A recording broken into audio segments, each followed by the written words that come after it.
Hey everyone, my name is Wedge and welcome to the Manasaurus Tournament Report. With last weekend's release of Journey into Nyx, the format shifts again. We're here with results from the first standard tournament to include the new set, the Star City Games Open in Cincinnati, Ohio. Let's start from the top. Andrew Tenjum won the day playing Black-Green Devotion. This is hardly a deck we've never seen before. Beyond its overwhelming similarity to Black Devotion, we've seen it played with a splash of green before. Cards like Abrupt Decay and for the sideboard Golgari Charm make the combination a potent one. This particular build also ran a one of Vraska the Unseen, a card we don't see too often. Naturally, this deck also gains a lot from Temple of Malady, being a strictly better replacement for Golgari Guildgate in any context short of Maze's End. Second place went to Eric Rill and his blue-white control deck, one of two in the top 16. He built few things differently from what we've come to know, and Banishing Light was one of those things, even if it was only a singleton. Deicide made sideboard, being something of an upgrade to Revoke Existence given the overall lack of meaningful artifacts in the format. Nyx Fleece Ram was also on board, giving the deck a really strong way to mess with aggro decks' numbers and stall for the board sweep. In third place, we saw a Junk Midrange deck, something new if built on a shell not unlike Black-White Midrange. Of particular note was that this deck found a place for Standard's new Planeswalker, Ajani Mentor of Heroes. Having Ajani around to dig for win conditions in the form of big creatures or Elspeth seems like a strong play. And hey, if you get bored, you can always just pump the creatures you already have to irresponsible sizes. Banishing Light puts in an appearance here as well, giving the deck a solid answer to pretty much anything that's not a spell. The Black-White Midrange shell was also augmented by the likes of Sylvan Caryatid, Courser of Kruphix, and Advent of the Worm. Blue-White-Red Control took fourth place. On the whole, the deck looks a lot like a control deck without red, but we did get to see some interesting cards, like Izzet as a 2-of. Newcomer Keranos, God of Storms, put in an appearance as a 1-of, giving pretty huge card advantage late game and potentially even winning the game if he hangs around long enough. While it's not a new card, we also got to see another very unusual card here, Firemind's Foresight. While the main deck only runs Quicken at 1 mana, Foresight can also pick up Magma Spray, Dispel, or Wear and Tear once they're boarded in. The other new card that gives this deck a serious boost is Temple of Epiphany. With it, this color combination now joins Esper among 3 color control decks with 12 on-color temples. Fifth place went to Black-White Midrange, and it was very much the same old story for the deck. Interestingly, we did see a pair of Mana Confluence join the land base.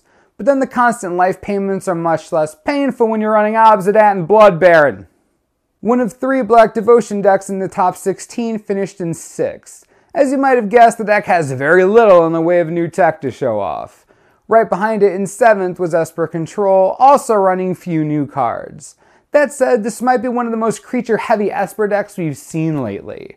Aetherling, Blood Baron, and Brima's King of Oreskos give the deck several ways to win, or just to hold opponents at bay.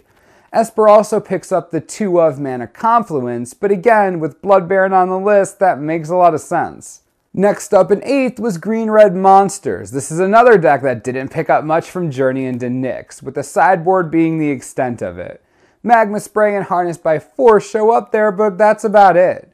And similar goes for the 9th and 10th place decks. 9th was the other blue-white control deck, which didn't pick up Banishing Light, though it did run Azorius Keyrune unusually enough. And 10th was Jund Monsters, running no new cards and not even many black cards outside the sideboard. 11th and 12th went to Black Devotion decks with nothing new to comment on. 13th, however, was something we've seen very little of, Green Devotion. This deck runs nothing from Journey, barring a sideboard Citizen Tactics.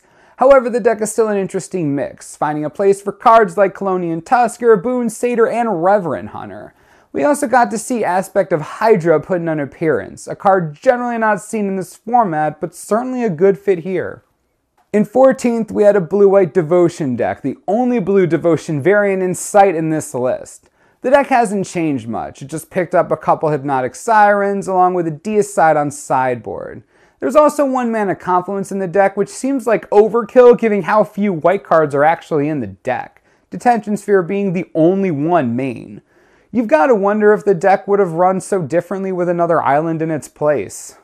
15th went to something we haven't seen in a while, a red devotion variant, or more specifically a red-green devotion. The green serves to fit Domri Raid in both versions of Xenagos, Planeswalker, and God into the deck. The game plan is very much like the red aggro decks we saw when Thera was first released. Curve red heavy early drops like Burning Tree Emissary, Ash Zealot, and Boros Reckoner into Fanatic Amogus for massive damage. Stormbreath Dragon and Xenagos God of Revels propel the deck into the late game. Granted, we see nothing new in terms of Journey cards, but the deck itself is refreshingly different from what's been dominating lately. Rounding out the top 16 is a deck that we've been waiting to make a comeback for a while, Green-White Aggro.